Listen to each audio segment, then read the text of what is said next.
the guy who jumped from space.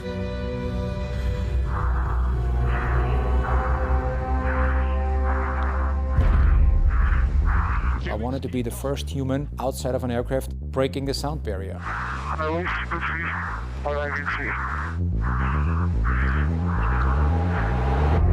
almost weigh twice the weight that I normally have, and it's very difficult to do a perfect exit. Do not over-rotate, because if I start over-rotating, there's no air that you can use to slow down. Okay, John, I'm ready. Okay, here we go, Felix. I'm going over now.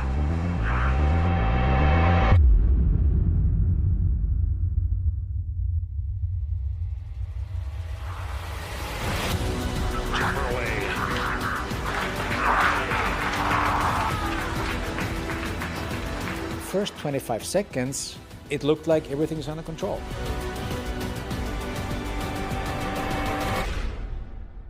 And after 34 seconds, I hit Mach 1 and I broke the speed of sound.